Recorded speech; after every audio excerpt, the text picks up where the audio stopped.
What's up, everybody? Welcome back to another Fall Obsession podcast episode. My name is Sam Thrash. I'm your host over here at Fall Obsession Podcast. Thanks for tuning in. This week, I have our Fall Obsession Western Regional Staff Coordinator, Tim Berges, joining me again on our podcast as my guest. Tim got to go on a safari here very recently. This is a story fresh on his mind, luckily for us, and gets to come on the show and share that experience with us. This is a trip that has been many years in the making for him. A lot of postponements due to COVID several years ago and everything that's pushed it back till now. And really, really awesome experience that he and his family had out there in South Africa and getting to go on one of these safari hunts. So we hope you guys enjoy the conversation that I had with him. Before we go there, though, Hoot Camo is a podcast partner. We started rocking Hoot gear last year in 2023, actually on a hunt. The first time I wore it was on a hunt with Tim up in Colorado. Flatland deer country is the video on YouTube, but the Hoot Camo, the gear is phenomenal, extremely durable. The pattern is very versatile and just multifunctional as far as the environments that it benefits from.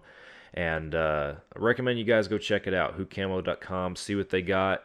Place an order, even if it's just for some of their fishing wear, everyday casual wear, whatever they got. And when you place that order, if you use the code FallObsession15, that's going to save you some money at checkout. So hootcamo.com.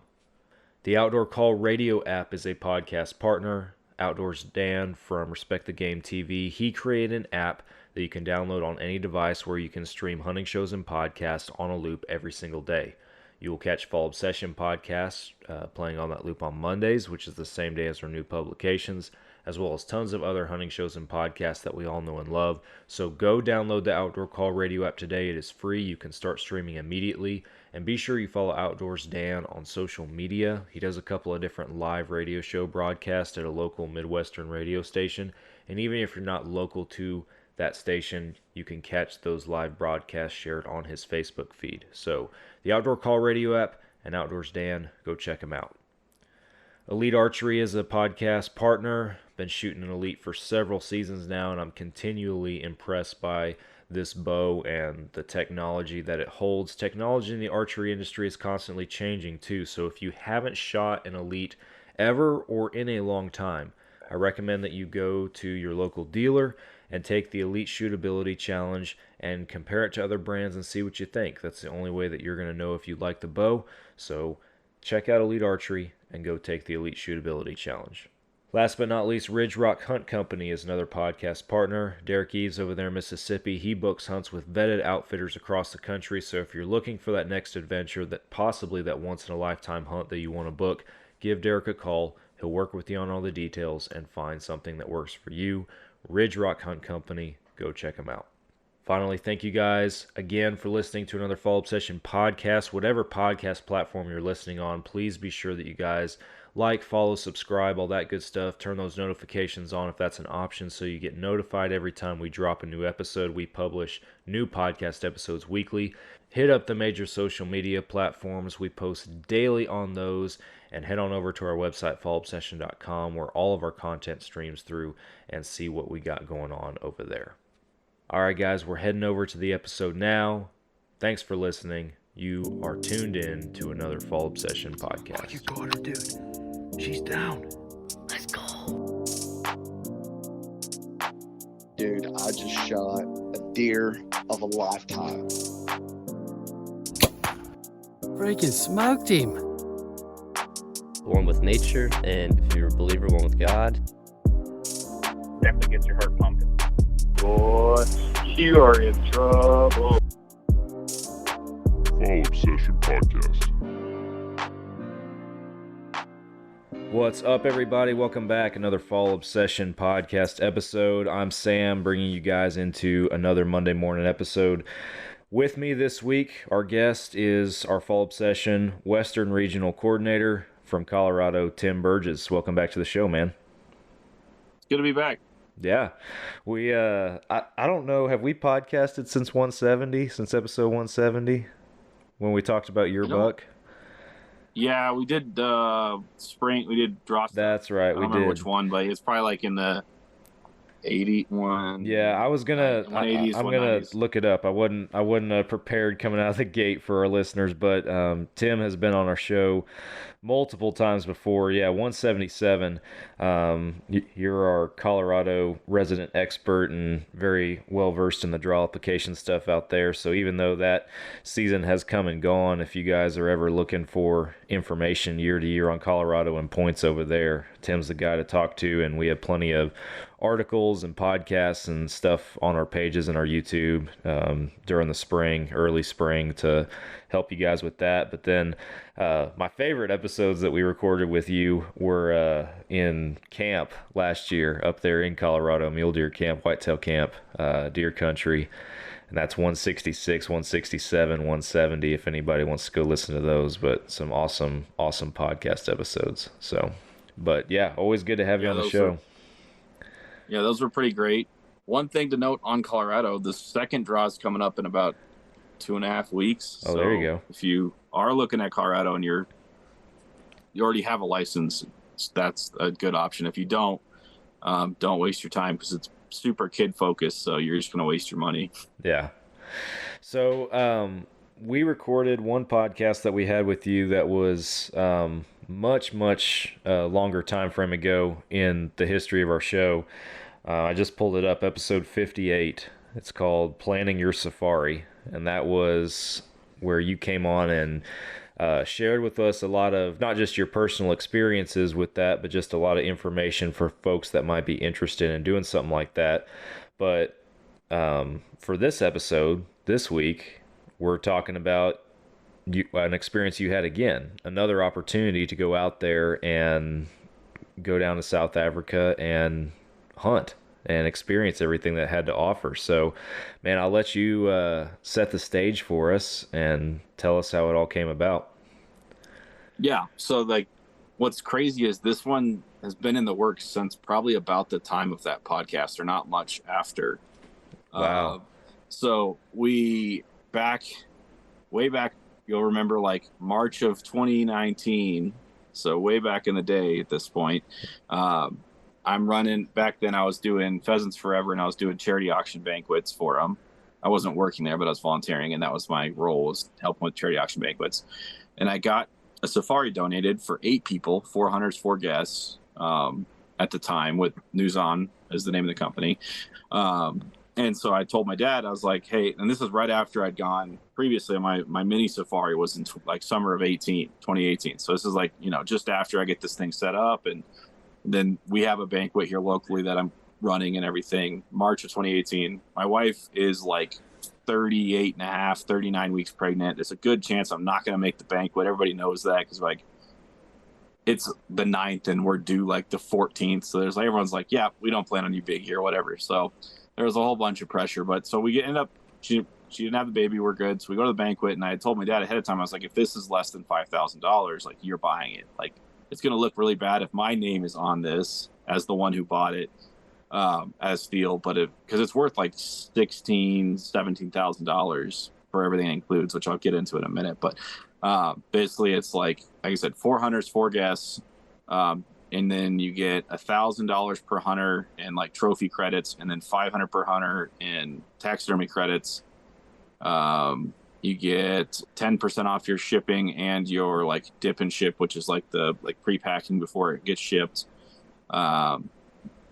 All your meals, transfer to and from the airport, obviously your professional hunter and trackers and everything like that, all their like upfront fees. Obviously you're supposed to tip and everything, but it's like all of our fees were, so basically like we're walking in where it's like you could feasibly, if you were super cheap and did like shot the cheapest things only, you could get out of there for like $1,000 or less a piece, minus your airfare. Right. That's the one thing that you don't really get around, but with some planning you can make your airfare pretty reasonable by just stockpiling miles for 10 years or whatever. But I don't know. Anyways, so like way back then, we have this whole thing fall into our laps, and we're at the banquet, and my dad and I are at the table. My whole family's at the table. My dad, my mom, my brother, his now ex-wife, my wife, me, and then some of our friends are at the table, and we're like right up front. And I had told the auctioneer, like, hey, if it gets to this amount, just fake bid it, and I'll buy it on the back end.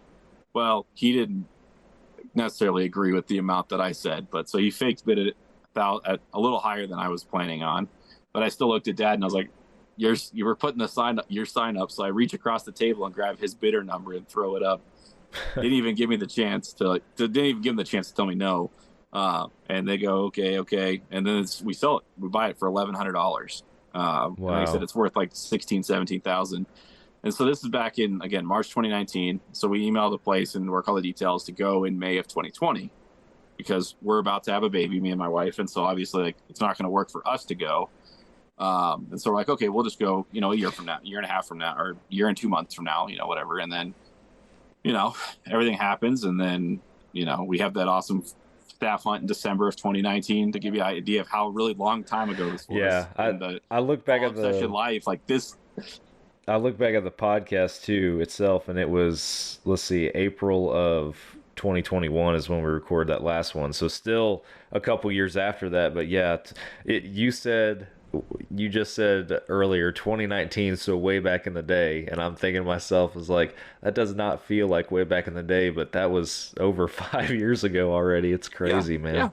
It was over. I mean, this has literally been in the works for 5 years and 2 months to finally get it to get it all taken care of. And really, if you count like the time I got the donation to when we made it all work, that I had kind of like had in the back of my mind, like this is probably going to happen. It's probably been more like 5 years and 7 or 8 months. Like, wow. Anyway, so it's been a long time coming. So we finally get obviously we schedule for 20, COVID happens, reschedule for 21, COVID happens, reschedule for 22, COVID happens.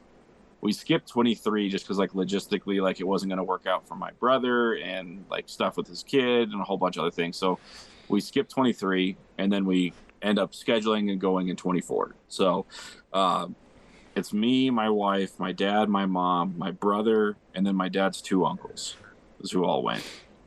And so there's 7 of us instead of 8, the original 8, but whatever. We couldn't find one more person who really wanted to commit and everything. And it just didn't make sense to bring somebody who wasn't in it to be it. Right. Anyway, so we get it all set up, everything, get our air, and now we're booked.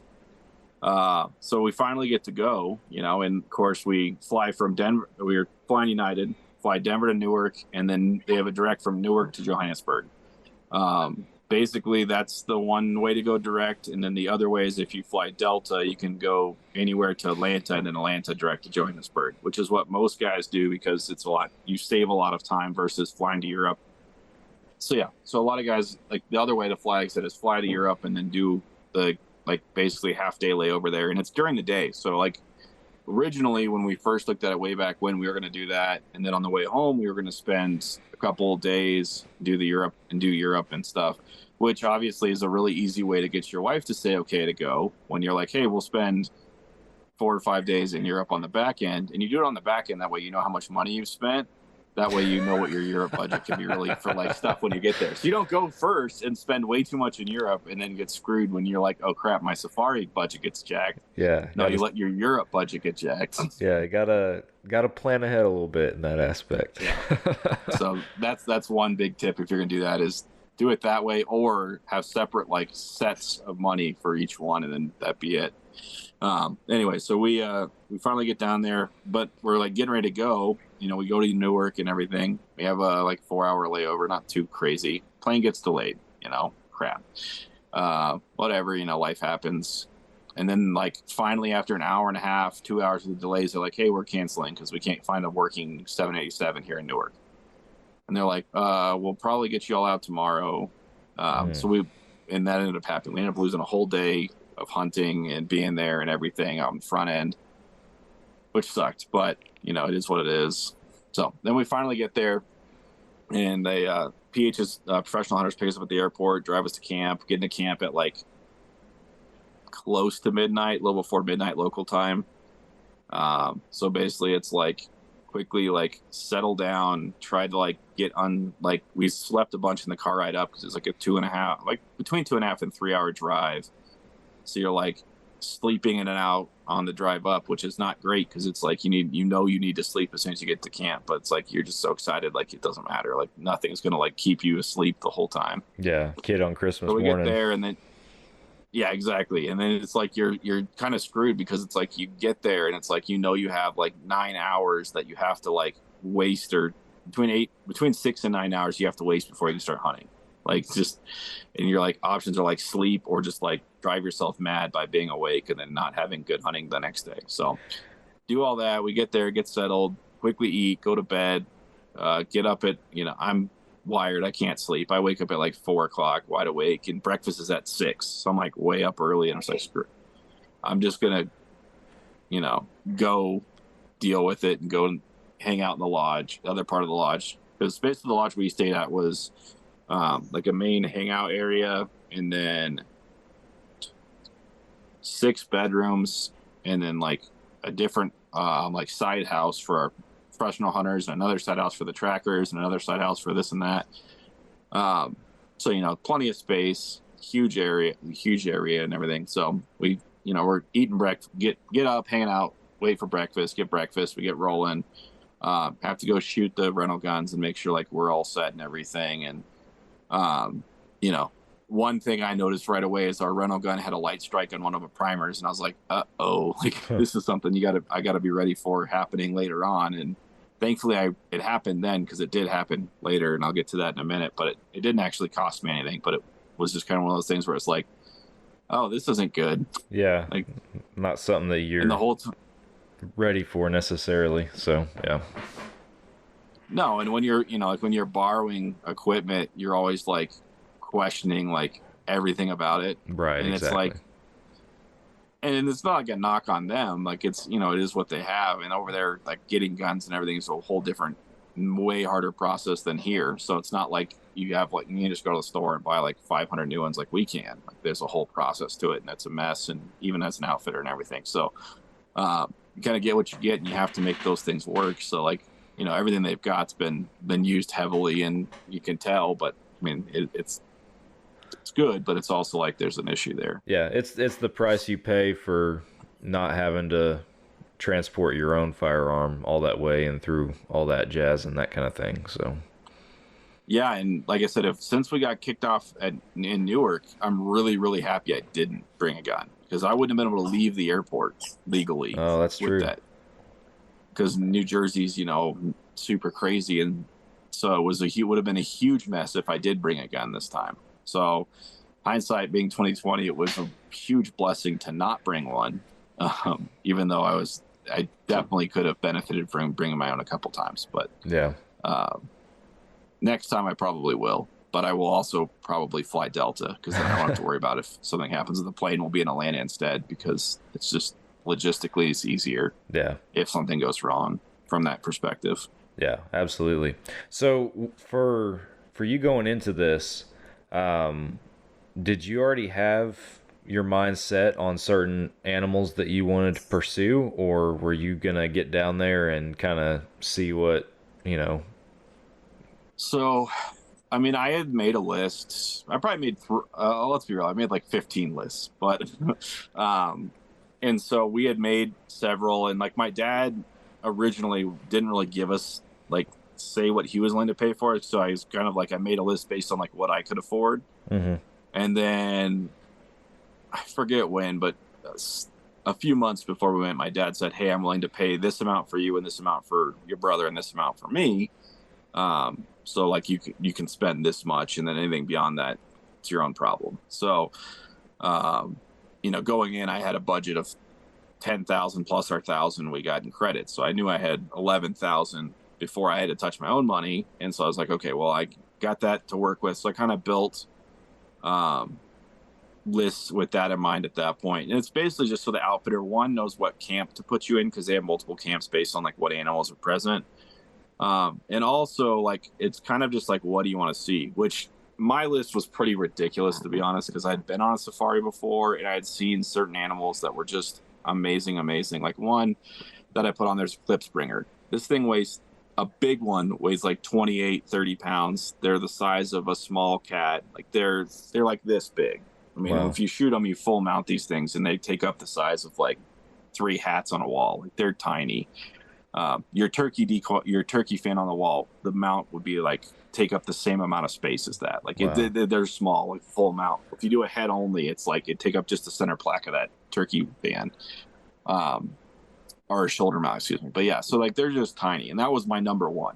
And so that like I could tell like on the car ride from the airport. So that's one thing we talked about on the car ride from the airport to the lodge was we talked to their PH because obviously like he drove us. So about like. He asked some questions of me very directly of like, why is your list ridiculous? Because it was like the first one where he was like, what the heck's going on?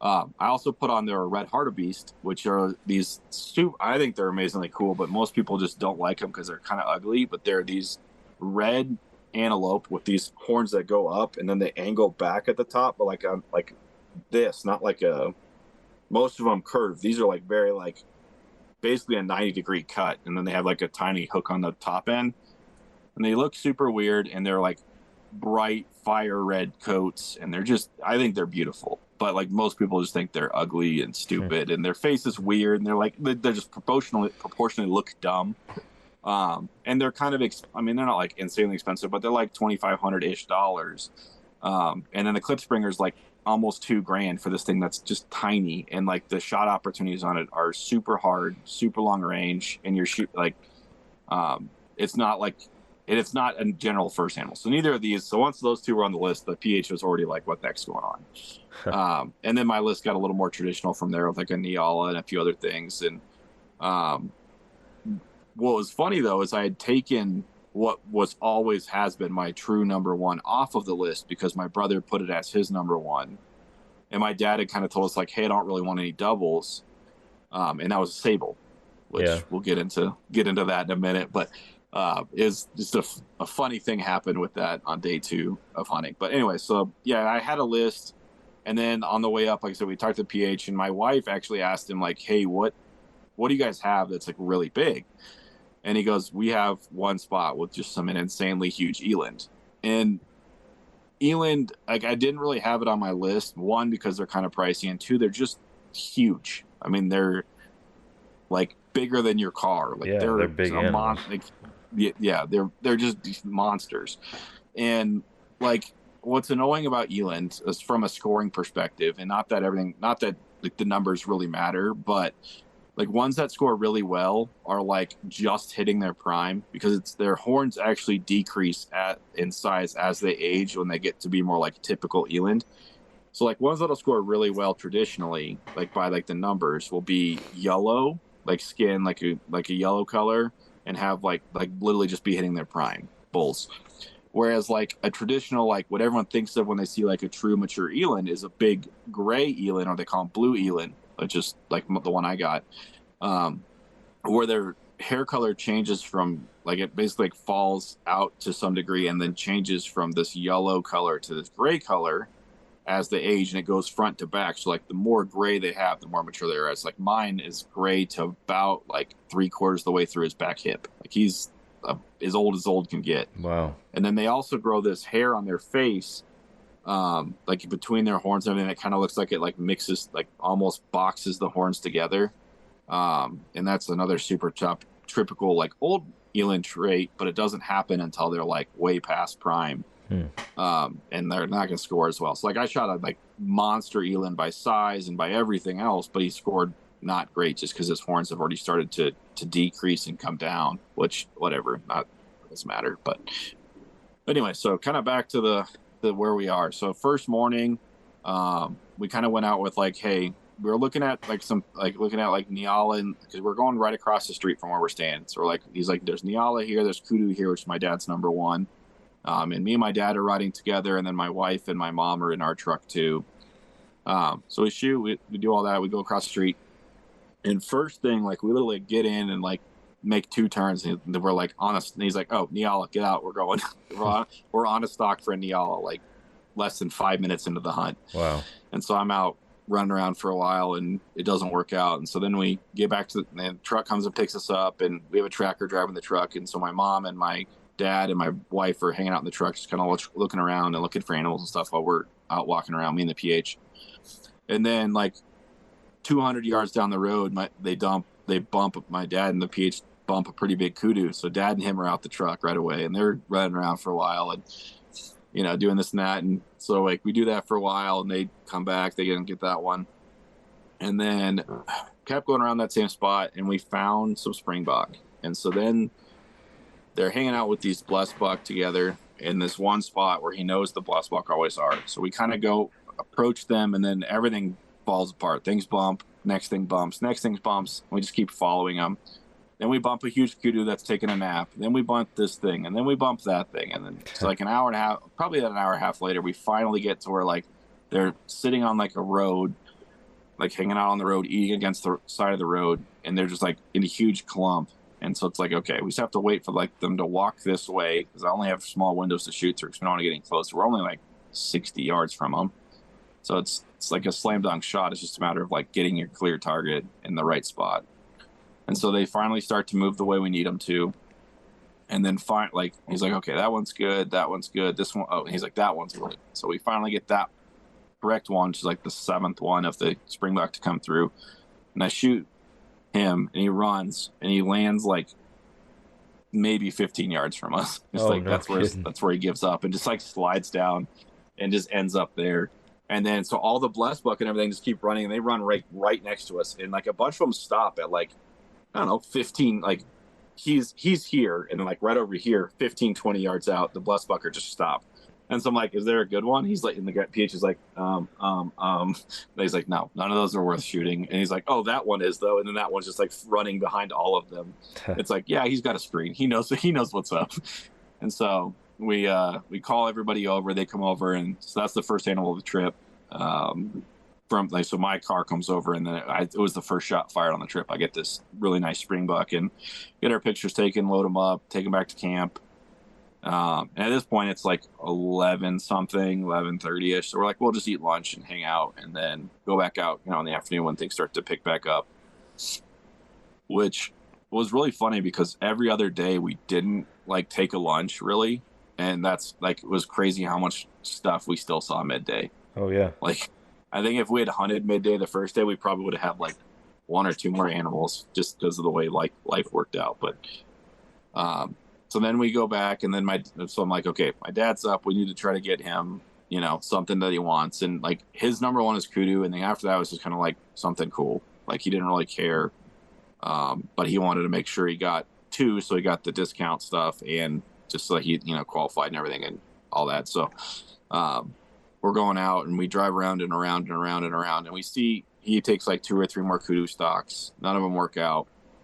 And we're getting down to like almost last light. There's probably, I don't know, 30-ish minutes left, and we bump this one. It's just standing, and they stand super high. Like, I don't know if you like, it's hard to like say how tall they are, but like the bushes that were like head high on me, their shoulders are above those bushes, or like at the top of those bushes. Like they're freaking tall. And then their necks are like even more, like their heads are 6.5, maybe 7 feet off the ground. Like they're not messing around. And when the super cool thing they have is their horns will go up in spiral, but when their heads are down, they can look up those horns and see perfectly. Like that's how they're designed to be. Really? And so they can see or they can use them where they will flip them on basically rest them on their back. And that's how they'll run through the bush, is they'll rest them on their back and look ahead. And then whenever they just want to check behind them, they'll just look back really quick. And then they're like basically just like super smooth. And then their feet are tiny, so they step weird, where like their front foot will step, and then the back foot on the same side will step in the exact same spot. So they only leave one track. Interesting. And their feet are like this big, like, no joke, like the size of like 1.5 Reese's, to give you an idea, like really, really small for something that weighs 700 pounds, 600 pounds. So they're very big animals, but their hooves are tiny. Versus like my Eland that was 1,500 pounds. Its hoof was like this, like just straight up, like monster. Yeah, like a cow. And even most like bigger than most cows. But yeah, like even the other stuff in the same like size class as a kudu, like their feet are like 2.5 times bigger, 2 times bigger. Like they're all like, their feet are just always bigger, except for kudu have these tiny feet, which is why they just like disappear, and they're silent, and everyone calls them great ghosts, and they're sneaky. So anyways, we get to this one that's just hanging out, where we can see like basically his neck up, and that's it. And so like we asked the guy, we're like, there's no way there's a shot opportunity unless we take it from the truck. And the guy's like, yeah, we're going to shoot him. And so my dad gets up on the front, and then we're in this, Ford Ranger with, custom safari back to it. I should have taken some better pictures of it, but I didn't. But anyway, so we're out, he's up on the top where there's like a kind of like a semi bench, but it's definitely meant for shooting from on a limited basis, not necessarily first shots, but follow-ups. If you're chasing animals or whatever. But anyway, so he's up on that, gets set, and he's like struggling to get set because like there's like a cooler at his feet, like in his way. And so finally we get him set good, and he shoots. And my dad's like, one thing he was super worried about coming to this trip was like he's got shakes coming on. It gets just something that runs in our family, and he's not the best rifle shot. Like it's just something he's always struggled with. So he shoots, puts it through the neck. It's good enough, but it's not perfect. Like it's one of those like neck shots where it's like the animal goes down, it hit the spine. It's going to be lethal, but it's not like instant. Right. So we luckily it's not far to the animal. It's like 50, 60 yards from the truck. So we get out, we go over and check it, and it's okay. We don't have to like it bleeds out and dies, so we don't have to shoot it again. And then the work begins of like getting this thing out of there after like taking pictures and everything. And there's not crazy, but it took some time, and luckily they have like winches in these trucks, but with 4 of us in the winch, it was not like a struggle, but took some effort. Yeah. So we get that all loaded up, and then that's the end of the first day for us. And to be honest, there was like keeping track of what was happening with the other truck was such a nightmare, because it was just like, oh yeah, they came back with XYZ animals, and like if you weren't there at the lodge at the same time, you didn't even see them. Like they'd be like skinned out and packed out before you even like realized it.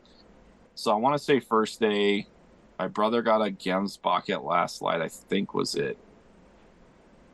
And I think that was it first day, but I don't remember. So I'll have to go back and visit. If we need to amend, I'll write up an article. So no, you're good, man. So, you just walked us through the first day. Back up a little bit to y'all when you talked about your flight coming in being delayed and y'all losing a day. Y'all don't have a makeup day in this hunt, correct? No, we didn't. And it wasn't like we didn't even ask, just because like I was really the only person who could have stayed and made it work, because I had work off Monday. We timed it out where we got back basically like lunchtime Sunday to our house. And so I would be the only one who would have like the ability to stay. But it's also like most likely our PHs had clients coming in the next day. We found out after we got there that one of them did literally drop this off and then picked up somebody else like an hour later. The guy flew in on the plane we were flying back home on. So it was like just funny, because it was like, oh yeah, he got off the plane, we're getting on the plane. But so one of our guys did that, and then we had another one that had a client coming in the next morning. We ended up having 3, because my wife and my mom basically got a PH starting day 2 there to be like their guide and just like take them to do whatever they wanted to do, because they didn't want to hang out with us, which is fair. And so they went and did some national parks and saw all kinds of beautiful things and saw tons of animals we didn't see. They saw a bunch of rhinos and elephants and lions, but not in the wild. And then like African wild dogs and cheetahs, again, not in the wild, but they saw a ton of stuff. They saw crocs in the wild. That was their one like mega predator that they did see.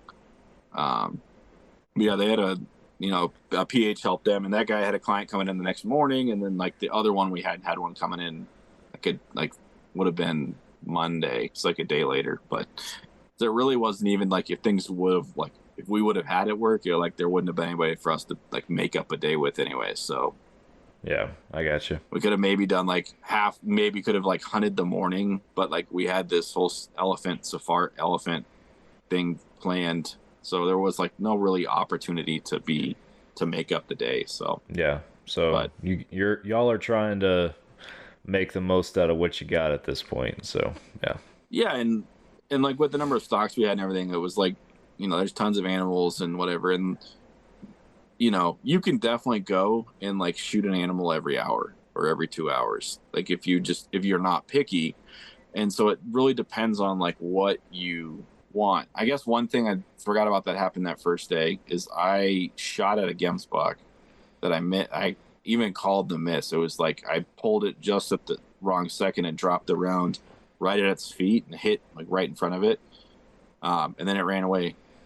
And then my uncle ended up getting it on the next day. He ended up getting that Gems box. That was like kind of funny, whereas like he had really wanted one, and like we walked in on this really big one that like we didn't plan on seeing or whatever. So I took a probably the longest shot of the trip, and I just jerked it, and I knew I did. I even told the guys like it's gonna hit at his feet, and he's like, "You're right, it did." It's like, Yeah. it's like I pulled it low. It's gonna be at his feet. I know exactly the amount I pulled it based on what you told me to aim, and he's like, "Yep, that's where it was." No, if you make a bad shot, normally, and this is just in general, gun or bow, if you make a bad shot, yeah, despite what some people say, you know if it was you or the weapon. Yeah. But a true marksman will be able, when they make a bad shot, will be able to tell you where that bad shot hit. That's my opinion, at least. Yeah. For the most part. I mean, there's sometimes where you'll pull it and you just won't know because it won't act the way you thought. But I knew exactly. I slapped the trigger. It went straight. It was going to go straight down. I was like, it's going to be a foot in front of him, maybe 2 feet. It's going to be a clean miss, which that's the other huge thing with this. You know, if you wound an animal, you're paying. Yeah, you draw blood, it's yours. Yeah, which we'll get into on day 2. It became a whole thing for 2 days. But, yeah, so that was going through my mind. I was like, this shot's longer. I'm going to take time. And then it was like starting to move, and the guy at the PH rushed me. I'm not going to say he didn't, but, you know, he wanted me to get the shot off, which is great. But I should have just never shot it. It is what I knew. I didn't have enough time, and I rushed it. And luckily, it was clean miss, so it didn't matter. But yeah. Anyways, so day 2, we get up. Me and my dad had told, you know, we get told we're going to go to a different area that's like 30 minutes away. So we're going to get up. We got up at the same time because they're like, it doesn't really make sense to get there before you can see well. And we have to like check in when we get there with somebody that like is there, and they aren't really willing to get up like super, super early, which makes sense. You know, like they're just like a maintenance guy at this place, this farm, basically. So that's whatever. So we get over, we get up, we go over, drive over this place. On the way there, we're passing by all these like breeding farms and like private, like where they have like small, like specialized, because they're like for some of the big monies in like weird colored things. So like Impalas, which are like the most common animal, everybody that goes on safari is going to shoot at least one, but they come in a million colors. Common's like an orange, and then there's a like white flank, which means they have like a big white part on the top part of their back. And those are like super expensive and rare. Well, on the way there, I saw a white flank, like massive breeding ram. I was like, oh yeah, there he is. And I was like, that's why he's behind this small, like $high fence. And like, okay, yeah, he's their breeder ram, making them tens of $1,000s a month on this, you know, doing his work. But so that was pretty interesting to see that on the way there. And then we get like right before we're going to turn, and on the like left hand, the PH even thought we were going to hunt this place that we saw these animals on. So he was like, he was jazzed out of his mind because we're all like, what? We pull up, and there's 4 insanely huge eland, all in the same class that I got. 4 standing right next to each other, like less than 20 yards apart on this one spot. Right next to them, like within 100 yards, is a monster, way bigger than a monster waterbuck, like world, like absolute trophy class waterbuck. Go like another 500 yards, like the next there's like a row of trees, probably 500 yards later, and then there's more open field, and there's like a 40-inch Cape buffalo, which is like 40 inches, like getting to like big. 42 is like the cutoff for like actually big, but like easily like judged going by at like 40 miles an hour that is at least 40 inches, like no questions about it. Yeah, there's like a monster Cape buffalo. And then like we pull up to go in the gate, and there's 2 roan, which is like they look like sables, but they're white instead of black, on the right hand side. So we go up to the gate, we go use the key, and he's like, oh, this isn't the right place, we're actually across the street. And we're all like, oh. We all have this like seat, feel like, dang, we just saw all the stuff. We like eland was the whole reason we were going over to this spot, because they're supposedly monster eland. And then there's also tons of good Cape buffalo. So it's like the whole reason we were like, not that we knew we was going to shoot a Cape buffalo, we wanted to see some. So like, you know, eland are right there. Waterbuck was on my dad's list as like his number 2, and that was like by far the best one. Like on any of the properties that they had seen in like months. And so it was like everything's right there, and it was like, oh, we have to go across the street to go somewhere else. And whatever, it's no big deal. So we go, and on the property we end up going on like stuff that I'm looking for. Like it's the only place that we had been so far that's red hartebeest. So that was like dialed in what I'm looking for. And my dad's kind of like, well, whatever we see that's cool, I'll shoot. Waterbuck's probably is like number 2 unofficially, but like he'd shoot something else too. And so we look around for a while, and my dad's like, we've seen just a ton of just monster huge Impala, and then a ton of monster huge blue wildebeest. And like blue wildebeest is probably the most, one of the like top 4, like you think safari, you think blue wildebeest, like just like iconic. They look that's it's Africa. They're an African animal that speaks all to it. And like we keep seeing this one group of like 7 with like 3 like SCI gold class shooter bulls, just like monsters. And so we finally get this group like kind of cut off at like 100 yards. And so my dad's like, okay, he's finally like, I'm down. Like this is what I want. And so he gets out and goes and stalks and everything. And like I'm back in the truck, and we're like maybe 150 yards from where he's at.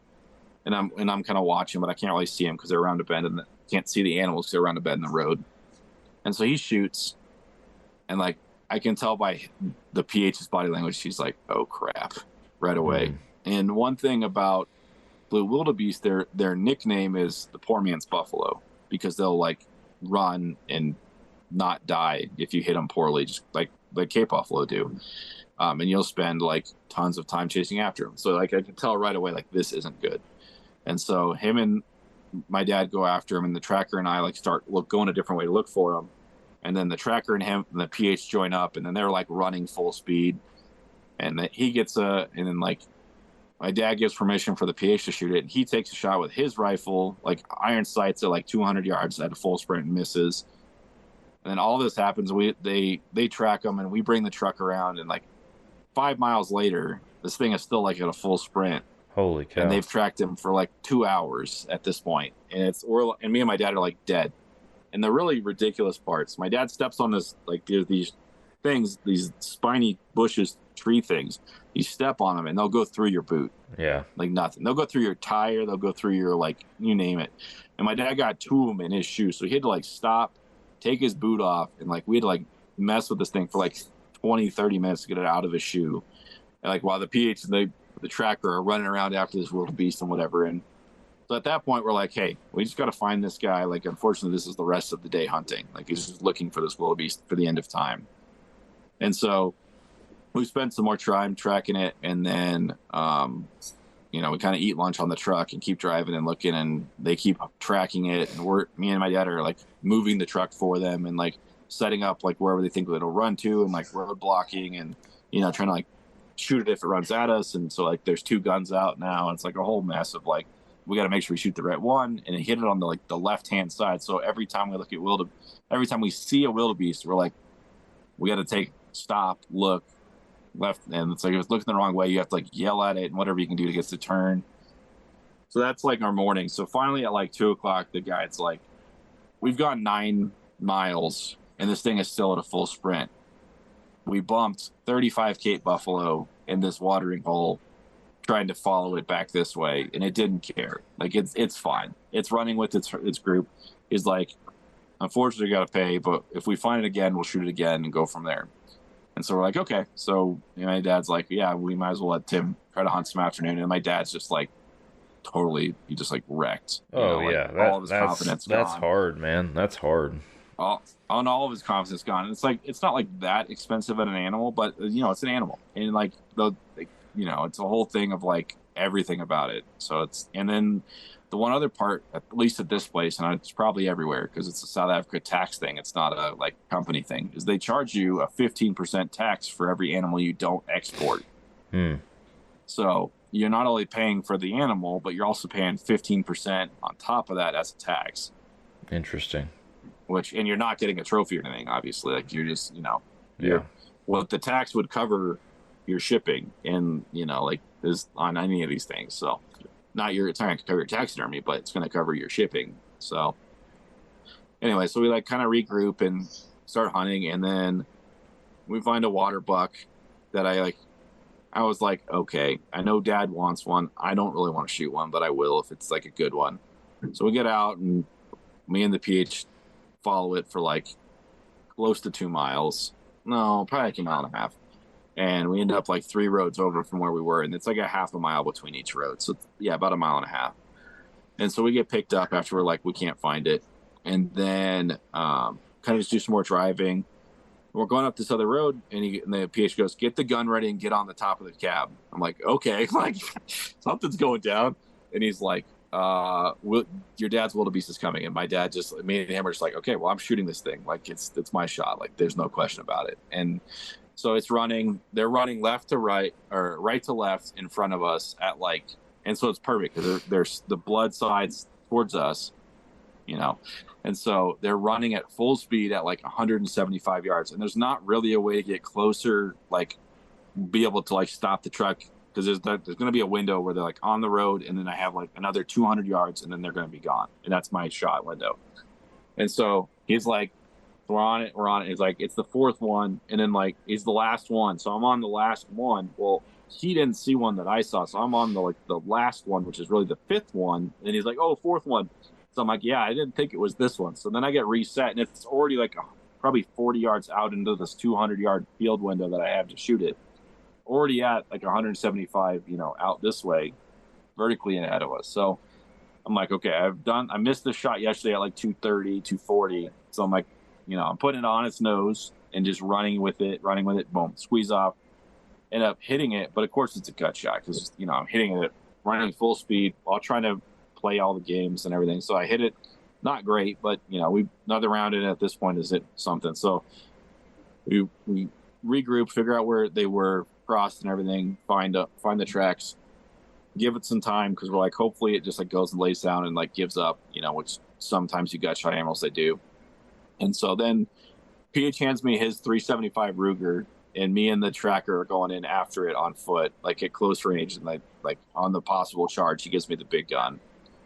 And then he takes the rifle we were using, which is like a 300 Win short mag. It's what our rental rifle is. He takes that with my dad. My dad's driving the truck, and the PH is in the back. They're going off to look for it, where it's probably running off to kind of cut it off, and then we're gonna like push it through the bush and hopefully find it laying down or whatever. And so we track it for a long time, me and the tracker, and I mean we went 3.5 miles, and then he's like, okay, here's where it's gonna grow up with the other group, because it got separated by itself for a while. Then he's like, this is where it's gonna go rejoin the group in this spot, and it's gonna run across this road, and that's where the PH is gonna shoot it, and that's where it's gonna be. Not 2 minutes later, we hear gunshot right from where the spot's supposed to be. And I mean, we're like a mile away from where the spot's mile and a half away from the spot. And that's what the tracker told me. He's like, based on this pattern, this is exactly what's going to happen. And we get there, and we find out the PH shot the wrong one, because the group of 7 went in behind. Well, they came out in a different order with the wrong side facing him. So he made a perfect shot on the run, dumped one, literally landed it on the road. It's dead on the road, but it's the wrong one. Oh, wow. And so now we're like, oh.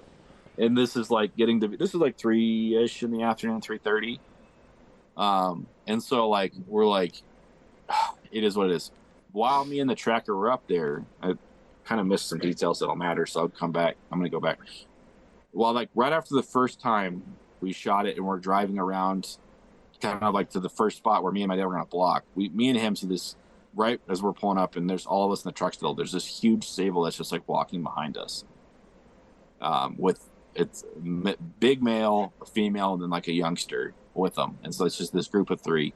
And then like Sables don't care. Like they just walk around, they own the place. Everybody knows they own the place. They just like, and that's why there's like so hard to find big ones, because like they're just easy to like take, because they don't run, they don't get scared, they just hang out by the roads, and like you can drive by 5 times and they'll be there 4 out of 5 times. Like they just don't move. Yeah. But they're awesome. So we see this guy.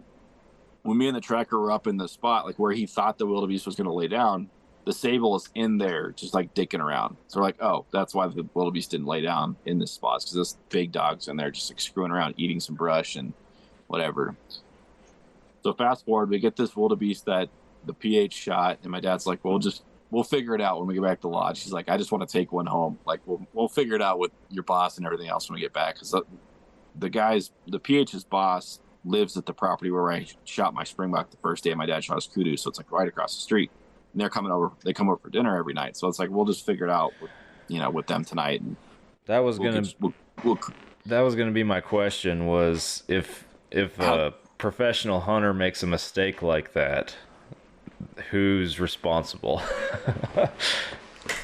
It probably comes down to the company, and it probably comes down to what the client and the PH have said to each other.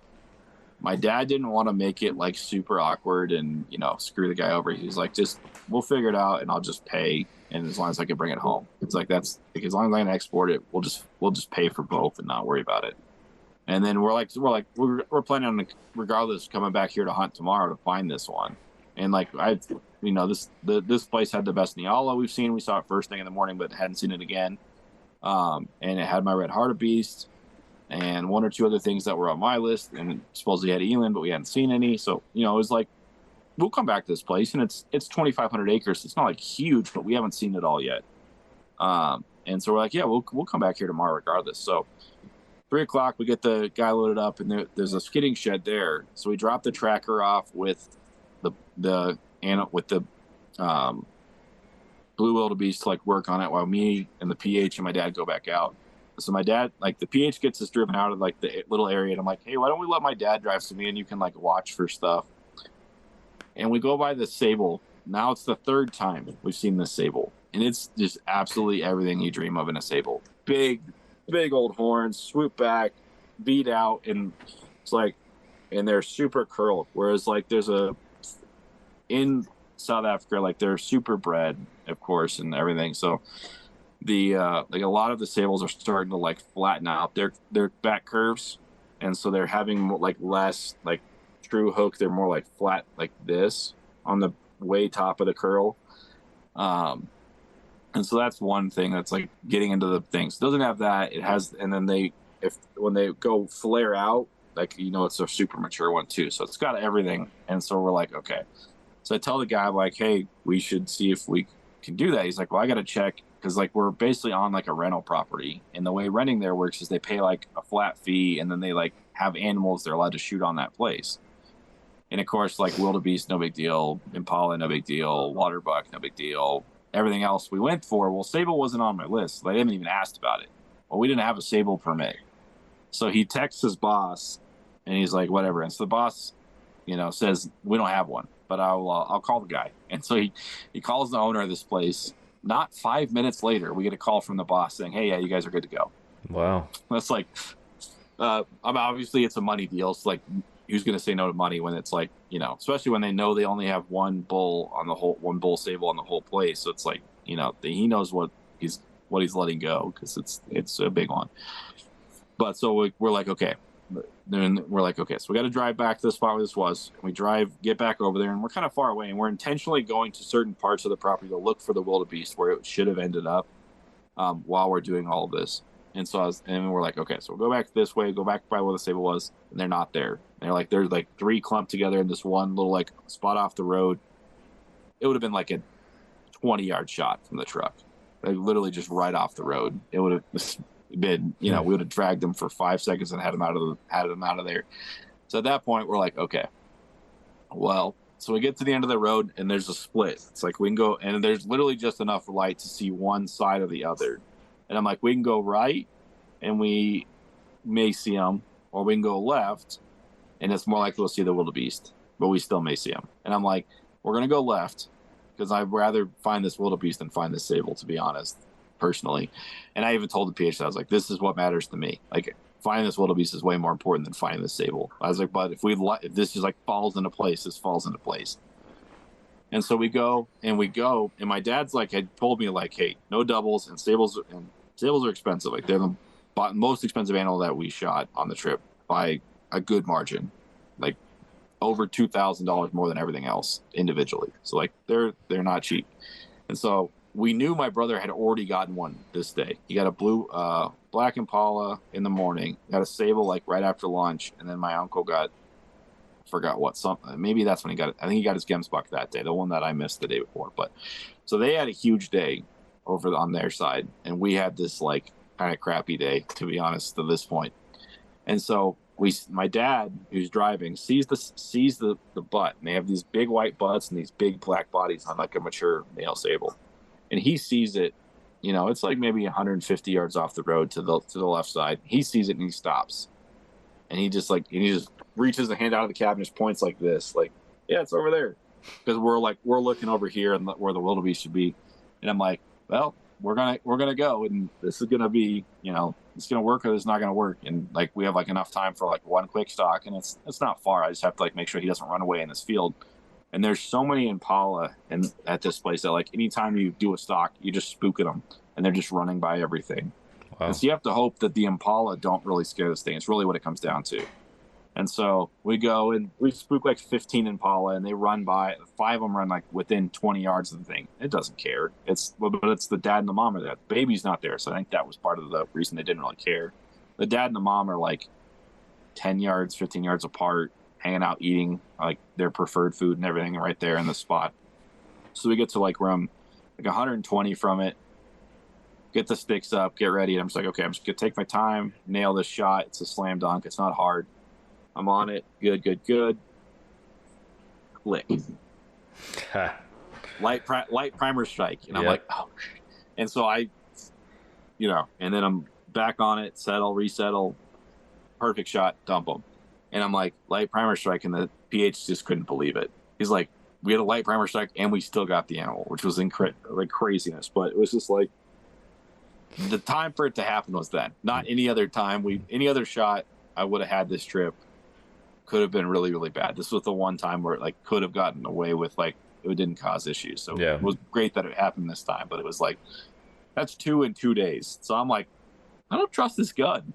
You know, like, just to be really honest at this point, like, I'm like, you know, I figured out how it shoots for me, and that's great. But I also know, like, light primer strikes are something way outside of my control. That's the gun at that point. That's not something. That's not me. That's not, you know, that's the gun. So, anyways, I shoot the Sable, perfect shot right through the heart, dump it, or like right above the heart, double lung, top of the double lung, and I was like just a touch high.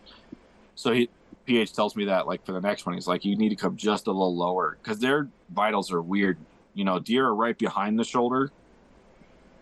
Mm-hmm. Almost everything over there is actually right on the shoulder. Yeah. So you basically shoot through the big shoulder every time, or you try to shoot like not in front of, but like right on the left, like forward side of the shoulder blade. Yeah, like it's a weird placement to get used to. And so mine, like I said, was just a touch high, which I think I was probably overcompensating for the range, but it was I mean, it double on perfect, put him down. No worries. Yeah, it was a slam dunk, great shot still. You know, it was like a 9 ring out of a 10 ring shot. Like nothing wrong with it. Like absolute money. So put him down. We get him then. But now our pack out's a pain in the butt, and our tractor's back dealing with the blue wildebeest back at skinning shed. So PH is like, you guys hang out. I'll be back in 20 minutes once I go pick him up, and we'll get this guy. We'll get some pictures taken at that point, and we'll get him, and then we'll get out of here. So me and my dad are just hanging out and get to talk about, you know, how crazy today was, and you know, we're hoping the wildebeest just like walks by in the next 5 minutes and whatever, because he left us the gun and everything in case it did, and of course it didn't. But you know, then we get it all and we get pictures taken, and he moved out. Now we're moving this 600 plus pound. I guess it's a little under 600. I think it's about 550. 4 of us have to drag this thing like 200 yards. Oh wow! And we have this awesome tarp with these really good handles on it. So we each have like a good handle, and we're picking them up and carrying them. But like, that was exhausting. Oh, that's a haul for sure. It took us a good 20 minutes to get them dragged out of there and then into the truck, which again, the winch saved our butt. Sort of hard because their horns are so big, and the way they're shaped and everything. They're sort of hard to place, but we got them in there, got them up, and we had to go back and get the blue wildebeest that we have cut up back at the butcher shop, get that all, and now it's like dark. So we do that, and then we pick that up, and then we drive home. And to be honest, I forget if it was this night. No, it was the next night that we saw all the stuff on the way home. So I'll save that. But so at this point, we're like, cool. I was like, telling the PH, like, we're going to be back here tomorrow. We're going to find that wildebeest and we're going to clean that up. And then we'll do something else in the afternoon. I was like, hopefully we can hunt across the street. And he's like, yeah, I'll make the call. We'll see if we can hunt across the street tomorrow. So we get back to the lodge and we find out, we can go back there in the morning, whatever. And then we find out, yes, we can hunt across the street in the afternoon for day 3. Awesome. And we're like, okay, so day 3 is going to be sweet. It's going to be hopefully a whole morning of just like trying to find this thing. And then afternoon of we're really hunting for what we really want in a really cool environment that we didn't have. Because like one thing where we were, there's a lot more like intermediate trees. Like it's definitely like your mesquite country. It's like basically what we were hunting. A lot of like under 15-foot tall trees, shrub brush, stuff like that. Where this place across the street from where we were had a literally 5,000 acre continuous field with no trees. Oh wow. I mean, and like we literally like, I'll get into that part, but like just it like, and on one side, the other side had a like 1,500 acre continuous field with no trees, and it had several spots with like 500 plus acres continuous and with no or like minimal trees. It's like just way more open and like actual grassland savanna you would think of for like typical Africa than we had been hunting at any other point. Everything else was like the shrub brush, very mesquite Texas tree style, like hunting. Short shots. You could maybe have a long one on the road, but beyond that, not, a couple openings here and there or whatever. But lots of shorter shots for sure. But this other place, we're like, wow, we're going to have them open. But okay, so we get back, we have dinner, pack, and get everything. So the next morning we get up breakfast, get up early, and then we're like, we had gone this other way home because the tracker's like, hey, it's faster to drive the other way. I don't know why you took that long way this morning. He's like, I want to go to bed. Let's take the quick way. And he was right. It was like 15 minutes faster. So we drive that way on the way there in the morning, and we saw quite a few things. We saw a bunch of Waterbuck cows in one field. I forget, it's probably some Neala cows and a few other things, but a few more animals we hadn't seen yet at that point. We hadn't seen any Waterbuck cows, and they look a lot like mule deer, like especially the not like immature ones, but like the young mature ones look exactly like mule deer does. I was like, whoa, that's from home. And he's like, no, it's not. I'm like, yeah, I mean, like spot on, perfect, like a mule deer doe. Huh. So very similar size, maybe slightly bigger, but like very similar look. Anyway, so we get to this first spot, and we're like, okay, point of this morning is to find that wildebeest. We're just gonna, track and drive and look around, and every wildebeest we see, we're gonna take a good look at, and you name it. And we spent like hours doing that. But it's been like probably 2 hours at this point. So we were getting like 9 o'clock. We were on this one corner in this thick stuff where we're like, they'd bumped all the buffalo, and the wildebeest like had hung out, like the one place that had slowed down the day before. And we're in there, and he goes on this one road, and he's like, then he like quickly yells at the guy to back up, and like we all saw something down the road, but we didn't get a good look. And he's like, oh, that's a nice waterbuck. And I was like, I really don't want to like shoot this waterbuck. I really want to find this wildebeest and whatever. And then the PH gets out of the truck, and he goes, that's a really nice waterbuck. And I'm like, crap. So I'm like, well, if I can get out, and I'm like screwing around on purpose to try to like take the extra seconds, so that hopefully it like, if it's gonna work, it's gonna work like with no issues. Like I'm not rushing anything. I'm not gonna, So he gets the stick set up. I get the rifle down. I'm like, okay, I'm on it. And it does this thing where it takes like a double step, and it's like just about to go, and it's facing straight at me. Like it's full on, like slight quarter. Let's see, that would be quartering away. Yeah, it's like dead on, but like slightly off. So like hard quartering to you. Yeah, hard quartering too. And so I'm like, okay, so I want to be just a little lower than yesterday and put it right in this right spot.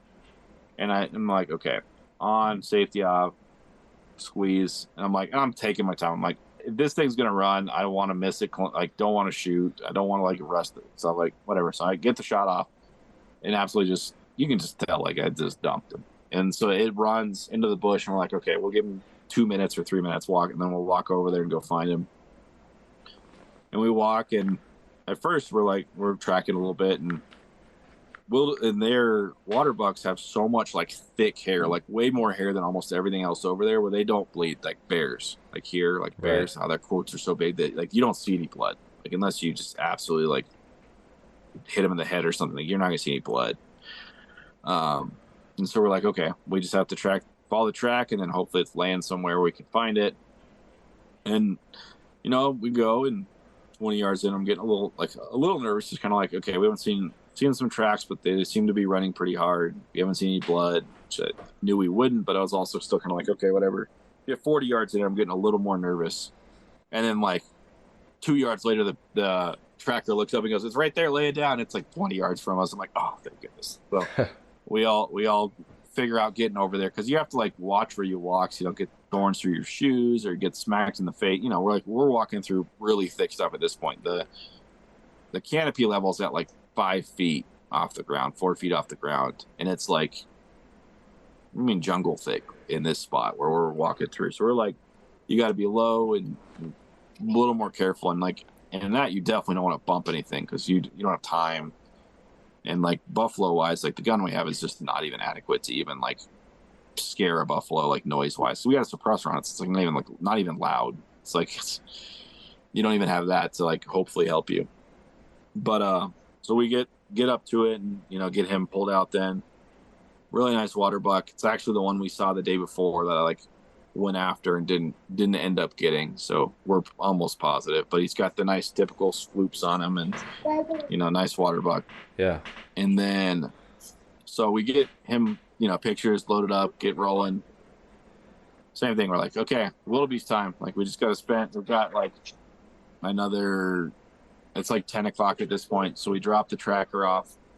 Yeah, I get the tracker. Oh, no, we just all went and took care of it super fast so we could all go back out, because we're like, we need the tracker for finding the wildebeest. So we go back. They cut it up as quick as we can. We're like, me and my dad like help every way we can, which is like nothing. They're like, oh, yeah, you can just like sit over here. And we're like, what can we do? Like anything we could do at this point, like to help. We're like, do you need us to like run stuff? You need sharpen knives? Like you tell us, like, well, and they're like, just don't get in our way. Like we're, you let somebody who does this for a living, like cuts up, an animal every day for their whole life. Like you just stay out of their way and let them do the work. Which is like, it's amazing to watch someone that like that level of skill too. Like you watch a good butcher do like butcher an animal. Like it's an art form to a point, especially like if they're caped. Like we got all of ours caped for shoulder mounts.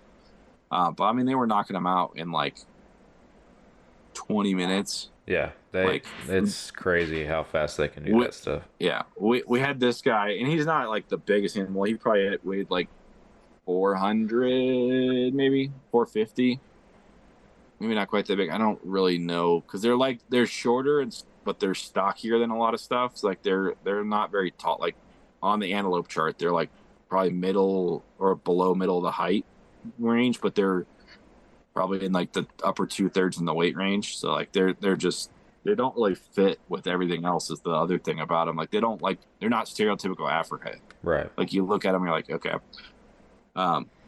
Anyway, so we get him butchered up, get him in the freezer, get him in the cooler over there. So we're like, okay. We know we have we've set a ton of timers. So we're like, we have to be across the road at 2:00 to meet a guy to be able to hunt that other place. And they're like, if you're 5 minutes late, the guy's asshole and won't let you hunt.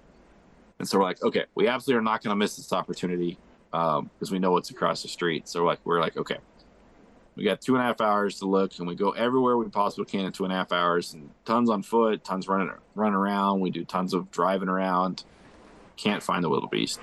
We find the group he's with, and there's one less. The 7 he was with is now 6. Yeah. And we're like, we run into him a second time. It's still 6. And we're like, where did they leave him behind at? And then we find like one spot where there's a bunch of vultures flying around. So like, yep, hopefully that's it. We run over there, and nothing. There's nothing there. And then of course, like that's the one. Then we see a giraffe, which is the big giraffes are amazing. And this is the first time they've seen giraffe on that property. So it's like really cool from that perspective. Like that was the first time they had seen giraffe there. And it was like a young female, but still it's like, they hadn't seen any at all there ever. And so it's always cool when you just like all the different animals you see. Like it, last night I forgot one thing happened the day before. They have all these troughs kind of by the house where all the Cape buffalo come and feed. They have like an insane. I mean, we drove up and there were 60 like females and calves, Cape buffalo and young males just eating. Tons of Cape buffalo eating, and it's just stuff that you like dream about seeing that we're seeing every 5 minutes, and whatever. And the other really cool thing we saw that like right before we left, is called a Timbisi, and it's an antelope. So this will derail us a minute, but I got to tell the whole thing so it makes sense. Certain ones can interbreed, and one like a Timbisi can breed with a red hartebeest and or a blessed buck. And so they all have like a redder coat, but the Timbisis are super rare. They're the fastest antelope in all of Africa. They're about red hartebeest size, slightly less, but they're like not like jet black, but they have like a more black red to them, and their butts are pretty black. And they're super rare. And we saw like the one, and he's like, and it was a female, but it was like the one around. And he's like, take a picture. That's like and we didn't get a good picture, but he's like, that's the one we'll see this trip, if that. He's like, this is a 1 in a million animal to see. Wow. So that was super cool. And then so we have that happen. Like that's like minutes before we like decide, okay, it's time to pack up and drive to where we're gonna eat lunch right on this side of the road. And then 150 we're gonna drive across because we don't want to sit in the sun forever. And then once the guy opens the gate, we'll go and do everything there.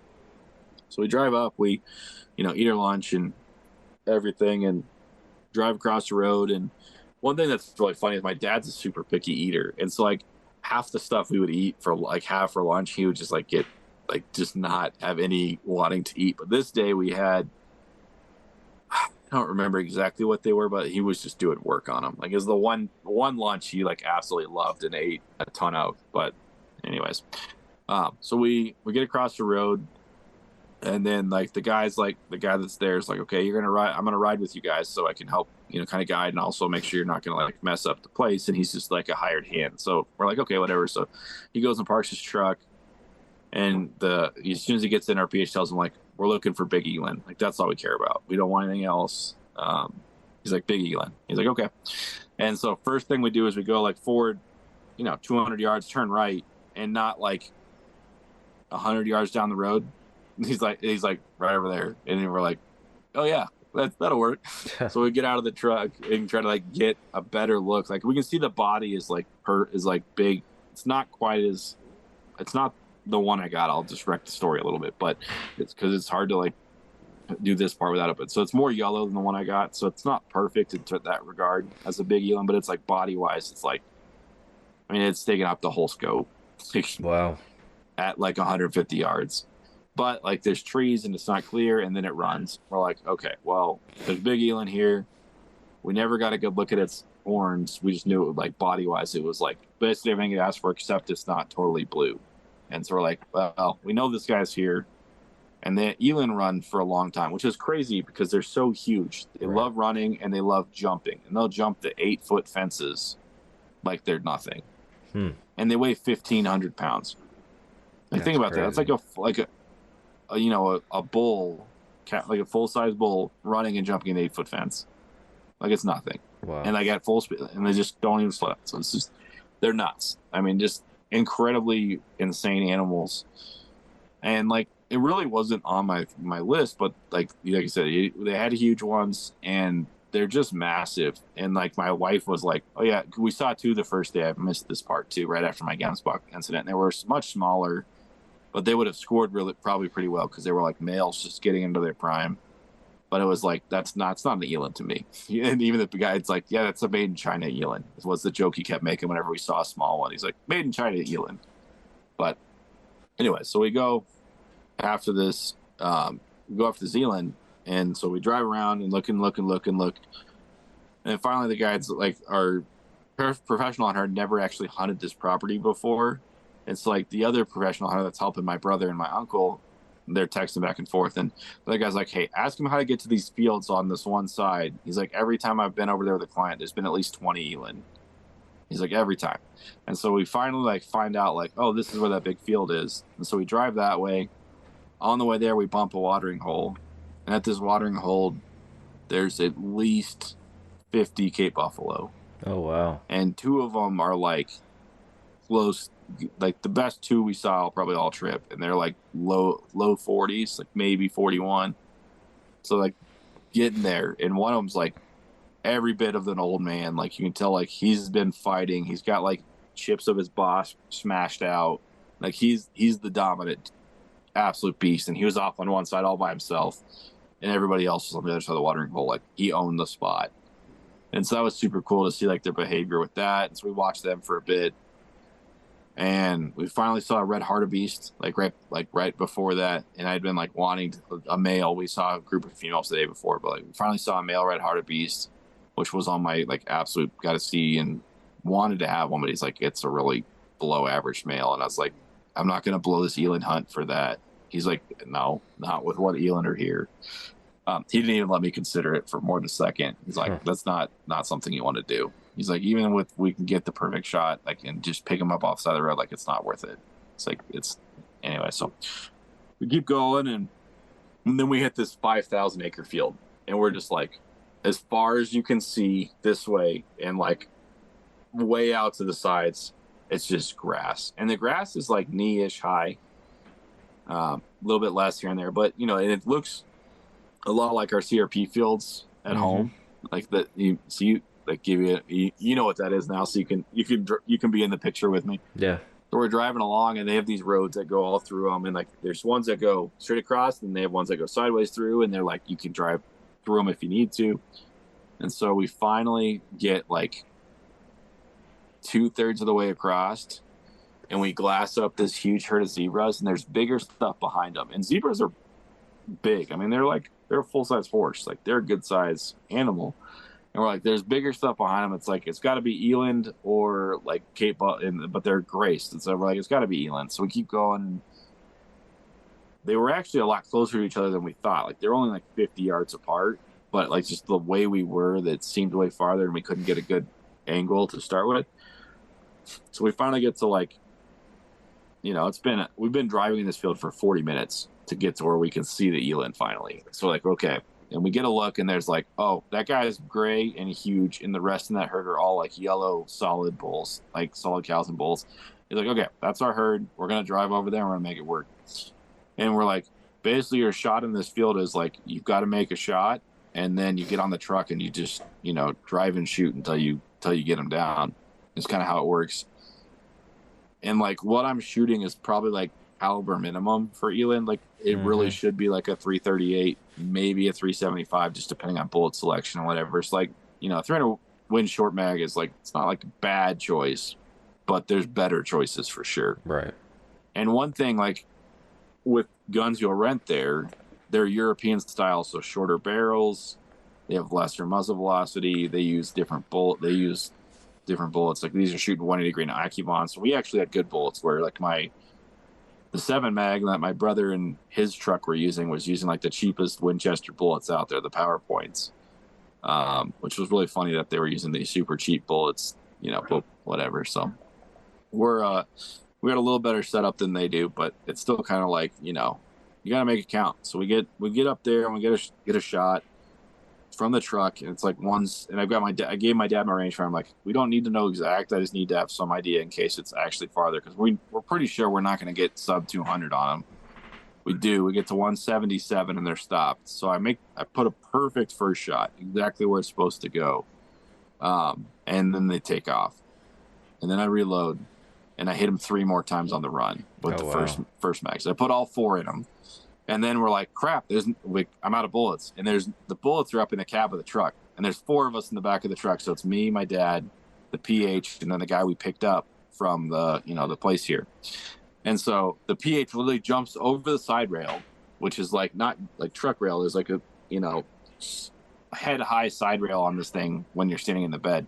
He jumps over that, grabs the bullets out of the back of the truck, runs around, fills it up. So then I reload. So I've got, 3 more this time. And we drive after them, and we're using, it's legal there. It's definitely not a ethical hunting practice in the States in a lot of senses, but you got to track animals a way you can track them there, and they're running 40 miles an hour across 5,000 acre fields. So we're driving along, and we get to a spot where they slow down a little bit, and we can get a shot at like 200. So I shoot 3 more times. I hit him two out of 3 this time, and he keeps running. And like basically what I'm doing is I'm putting it like just in front of the body, and I'm just like trying to put him in the body. Like we just got to put shots on target at this point, slow him down. And so then we reload. I got 3 more. Do it again. And I hit him all 3 times. The 3rd time. So I've hit him 8 out of 9 shots so far, and he's still running like full, like just absolute tanking it. And like I said, all shots sub 200. First one was absolutely perfect placement. The rest are like, we don't know exactly where they've hit, but they're on meat because we can see them react every time, except for the one I put right over spec. And I knew I put it right over spec. I even said it. So, we reset, get it reloaded, and then he finally, like, we've been driving for a while. It's probably been, it felt like forever, but it's probably only been like maybe 10 total minutes since I first shot him, but it feels like it's been, forever. Yeah. My adrenaline's starting to come down. Like it's been that long that we've been just jazzed. So he finally slows down and he turns like quartering away this time. And so I just smoke one in from the backside. And then he finally goes down from that one. And I'm like, and then, perfect shot on that one. Absolutely just punched it, goes down. We get over there. He's done very quickly after we get there. Whatever. Then, then we have to do all the work. We get pictures taken first. And then with 5 of us, we can't get him up with the winch. Like we broke the winch. Like they had a metal connector for the winch, like a ring that's this thick. Yeah. Like that thick. And it snapped and launched and just broke. So now we're just using rope on wire, which of course is like a little sketchy. So like we got to gut this. We got to gut this thing so that we might have a chance of getting it in the truck with what we have. And it's like we're so far from getting help. Like the other camp's 30 minutes. Like the other guys are 30 minutes away at the other camp. Like the other place, like back at camp is where they're hunting that day. My brother and everybody, and then we're like 35 to 40 minutes drive inside of this place to get to where we are. So we're like at least an hour plus minimum. And like telling them like, oh, we're out in this field in the middle of like nowhere. Like come find us. Like it's not going to happen. Yeah. So we're like, okay, we got to get this done and get out of here. So we finally like fight, get it up on the side. And we're all just like push, throw the truck bed up, lock it in. And they, like I said, it's just super cool truck beds with these screw in things and just finally get it. And it's just like sliding and we're just like, okay, we got it, we're good, and then we're like, well, we got to take the guy back to his truck. Then we have to drive across the street and pick up my Waterbuck from this morning, and then we get to go home. Yeah.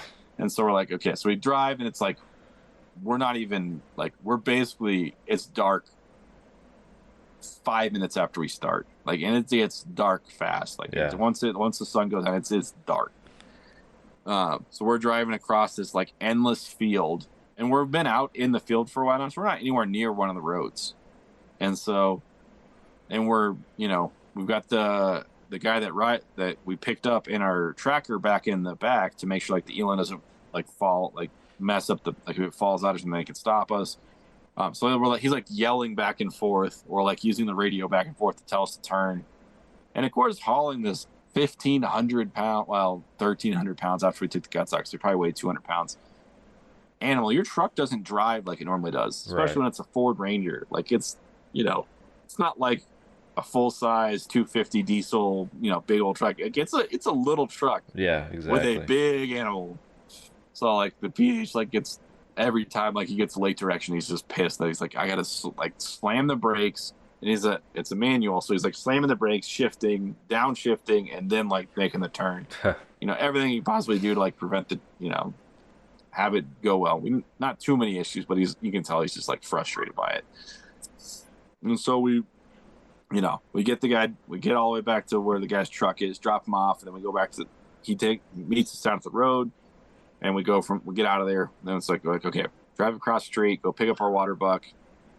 And when we're driving into the park, like where the house and the cooler and everything is there's just a mini, like a baby civet, which is these little, they kind of look like, it's basically a raccoon, but they're much bigger than raccoons. They're probably like the size of, they're like a big coyote, maybe even a like small wolf. Like they're big, but they're coats a lot like raccoons. So it's black and white with dots and whatever. But there's a baby one just like laying in the middle of the road, and those are super rare. So it's like, oh, cool, like that, or like that's cool to see. So that was like our, supposed to be our rare thing for the night, like that we would see. Yeah. Then we pick everything up, load up, get out of there, driving back. Then on the main road, on the road home, we see a Jeanette, which is another small predator, also super rare. It's like, and then we see a jackal, which is their version of coyotes, except they're like super small foxes. He's like, oh, that's coyote. I'm like, no, that's like a small red fox or a small gray fox. It might have been like halfway into knee high, like this tiny thing. And I was like, that thing is tiny. That ain't no coyote. But anyway, he's like, yeah, I was like, that one pulled around. He's like, pretty dang close. I'm like, thing's tiny. So anyways, we get back to camp, and then we're like, they're waiting on us to get back, and it's like 8 o'clock. Well, not like late, but like it's getting late for like dinner, and then after dinner hanging out and everything. And so we get back, and everybody wants to come see it really quick. So we do that. Everyone comes, looks out, and looks at the Eland, and then we go eat dinner and whatever. And then we're like, we're like, well, can we go back tomorrow to look for the Wildebeest? And then we find out like the place we've been hunting where the Wildebeest thing happened.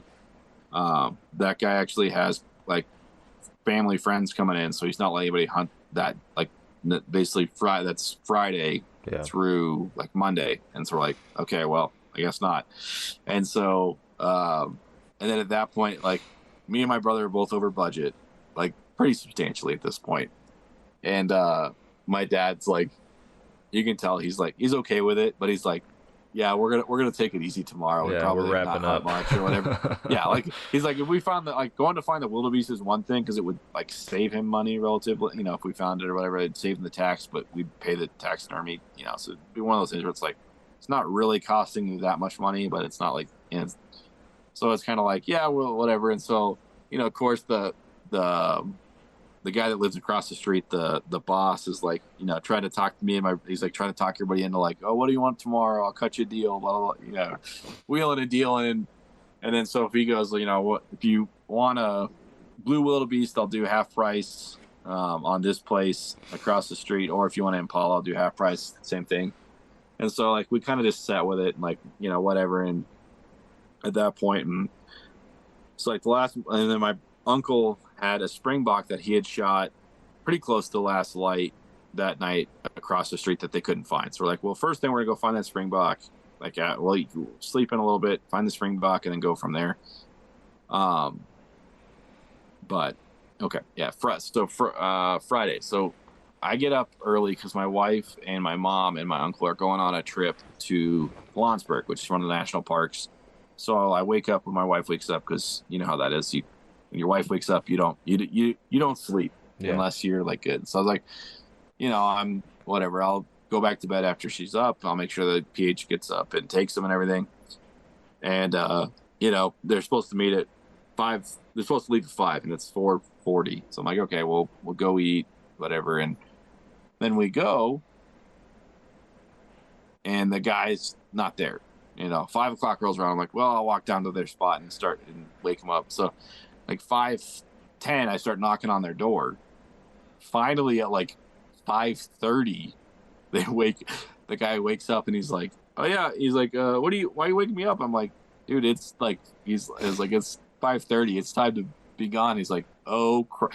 You can just see like his wife, it woke up another PH at the same time, like not just the one that like, so like the other guy just gave him a look like, you're screwed, I'm going back to bed, your problem. And he's like, yep, my problem. Is like less than a minute later, he's like back totally dressed, and like he came up like in his underwear, like just like totally just got out of bed. And he's like less than a minute later, it's like, oh yeah, like you threw everything on and you're ready to go like in less than a minute. That was impressive. But to make it out of there, and I'm like, at this point, I've been up for an hour. I'm like, I'm not going back to bed. So I just like take a seat by the fire and chill and kind of watch the day wake up. And we, out our window where we are, there's been like giraffes and zebras and warthogs and ostrich and all kinds of stuff just like coming in and out in the mornings and in the and like at lunchtime and whatever. And so I'm just watching that, and we see a bunch of mongoose on Friday, which was a super cool animal that day that we got to see. So then we get up, we have breakfast, everybody's ready, and then we're like, so we look and find the Impala. Find the springbuck that my uncle shot, and then we get that loaded up, and we go back and take pictures. And the PH is like, well, I guess that's it. And me and my brother are like, well, Dad said we could go for Impalas at the half price place if that you guys want to. If not, we get it. And they're like, oh, yeah, we'll just take one truck though, because like we have the other one getting cleaned already and whatever else. We're like, that's fine. So we're all in the back of the truck, and the PHs are up in the cab, and the skinners are working on stuff, whatever, and getting the meat ready because we got to move it all tomorrow. And then so like we see one, and like we like holler to the cab, and they just like don't respond. We're like, okay, well I guess that one's not whatever. And like we've like seen enough Impala to know it was like it's not a bad one, but it's not like world record or anything.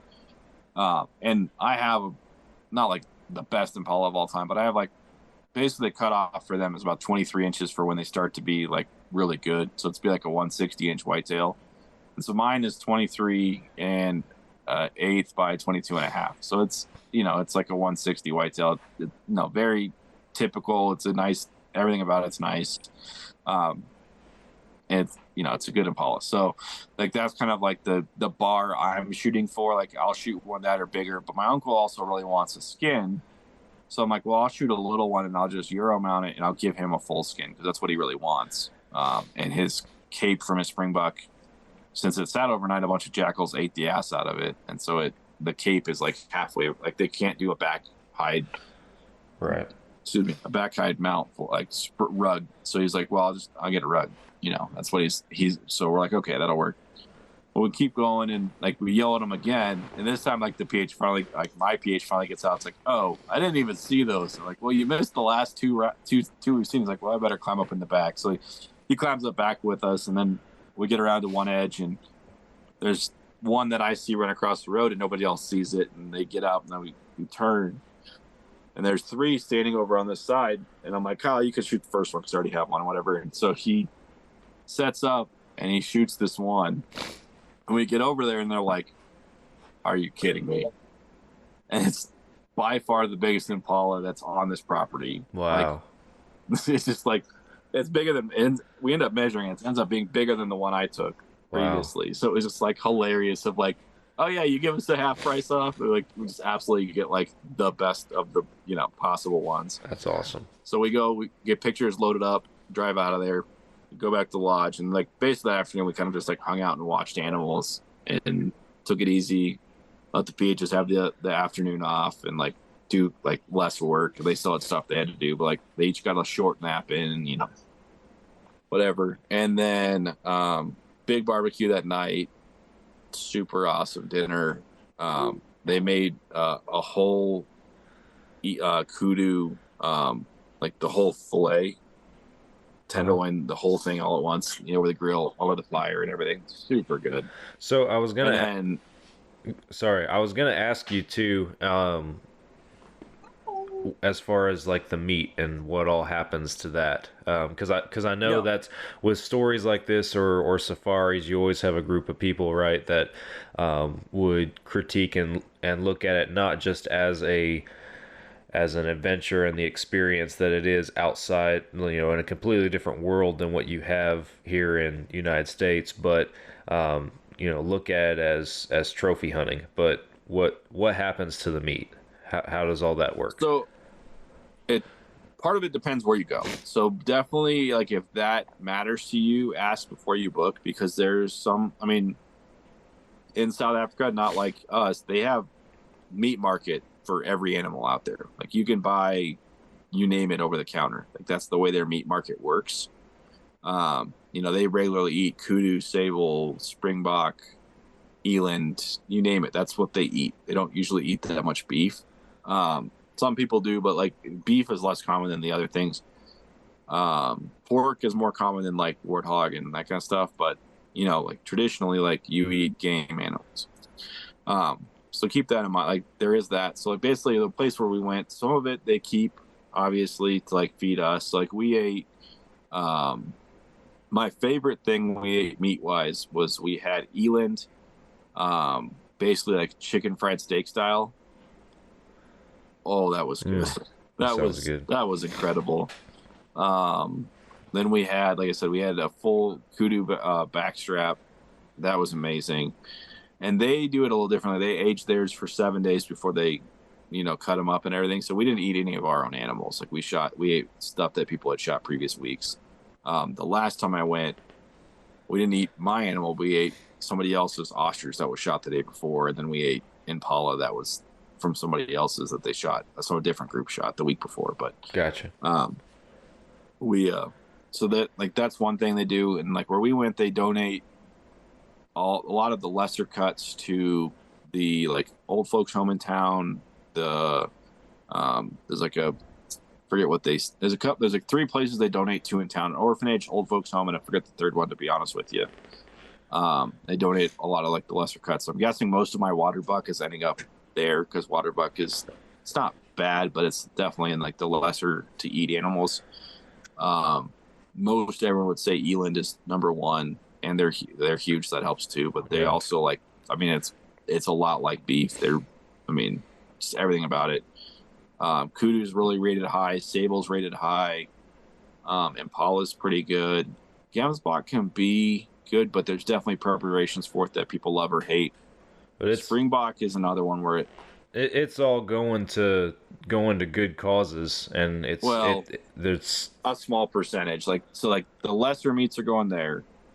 Then they sell all of their ground scraps. They sell cheap to like the locals that are like they're like around them. But the nicer cuts they sell on premium meat market. So I'm guessing like most of my eland, at least like the steaks and roast, that thing's on premium meat market. They probably keeping some for them, but I'd say 80% they're selling, which, you know, it is what it is. Like that's one of their revenue streams. It keeps their costs down. So it's not that it's cheap, but it makes it more affordable if they can make, you know, $500 or $1,000 or $2,000 an animal. That's that much less you have to pay, right? Because otherwise you'd be paying that. And trying to bring meat home, because my dad sort of jokingly asked, and it's like, I mean, you have to import animal products that you are going to like consume is basically an act of Congress. Like it's just not a realistic thing, right? I mean, unless you know somebody and are going to pay tens of thousands of dollars for import permits and inspections and time, and you know, you could buy whole cows for less than it would cost you to bring home a single steak. Yeah, exactly. So it's just not a fruitful endeavor to do that. Yeah. But so like I said, we got to eat a ton of stuff that we had that not necessarily our animals, but you know, from previous camps and whatever. And then where I was going, to be honest. The last day. So Saturday, like is our checkout day. So we get up, we go basically first thing we do is go check on all of our trophies at the dip and ship place. They check all our hides, they check all our mounts, they scan everything in, we sign our paperwork, get all of our, you know, like legal stuff crossed and permits signed and everything. Then we go pay our bill, which was really kind of funny. So, you know, like exchange rate's nuts, so it's just funny to see like a huge number, and it's not that huge just because it's like 20 times the exchange rate was like 19-ish to 1. Yeah. So, you know, 20 times higher than you're actually paying, and then it's like, what's it actually running through as? And it's funny to look how it looks and how that all goes. And then from there we went and did this elephant experience, which was beyond amazing and definitely my wife's highlight. And if anybody goes to South Africa, needs to be on your list to do. I forget the name, but we'll find a link and drop it in the comments because it's that great that everybody who goes needs to do this. But it's this like rehabilitation place they have like 7 or 9 elephants. I forget what they said, but you go and you can pet them and hug them and, play with them basically. Wow. And then they had this thing where you could go they selected 4 volunteers and they taught them your name, and then they would throw your shoe back to you. And my wife did that, and so she absolutely loved that whole thing of an elephant gave her shoe back, and remembered who she was. Wow. And then we did this add-on where we got to go walk through their habitat with them for a half an hour, with guides and stuff, of course, to make sure we were okay. But so we got splashed in their mud puddles by the elephants and stuff. And so we're going to the air. So I'm covered. My shorts have a bunch of mud spots on them that I'm wearing to the airport, and then for my whole flight home and everything. And I was like, I'm not going to change pants. I don't care. It'll be a story if anybody asks that I want to tell. So I'm not going to change pants. I don't think I changed my shirt either, but it didn't have any mud on it. But my pants had 4 or 5 good mud splats, and I was like, it'll be a good story. Whatever. Yeah, I don't care. But, for sure. So yeah, then we flight home, no adventures on it. Luckily we lucked out, and everything, we didn't have any delays or anything, and we actually ended up getting home early, so that was great. But that's awesome. Yeah. Well, really cool, man. That's an awesome adventure for sure. A lot of action-packed stories, to say the least, that you guys had up there. So yeah, I appreciate you coming on the show and sharing all that with us. Absolutely. Well, for the sake of time, we are going to wrap up the podcast, but if anybody has any farther questions about safaris, or if something that you're interested in, I know you're always willing to help people out and to answer questions, so folks can reach out to us here at Fall Obsession, and we'll put them in touch with you, and yeah, hopefully get them squared away. Absolutely. Yeah, it's definitely something that everybody needs to do once. I'll just talk for a quick minute and then we'll wrap. Sorry. And it can be a lot cheaper than you think it can. If you plan and budget and stick to it, you could go with your spouse, taxidermy and everything, flights, you name it, under 10,000 for 4 animals. Yeah. No, then I mean, it's a lot of money, but it's if you plan for 5 years, you can find the money. Yeah, no, it's all about your priorities, and like anything else, like any other big game hunt you want to talk about, there's plenty of high dollar big game hunts out there, and you put your mind to it, and if that's what you're working toward and saving for, then it's absolutely doable for sure. Yeah. Well, for our listeners, thank you all for listening to another Fall Obsession podcast. Be sure that you follow, subscribe, all that good stuff on all of our major social media platforms and our podcast platforms. And with that, we're signing off, and I'll be back again with you guys next week for another podcast. Catch you then.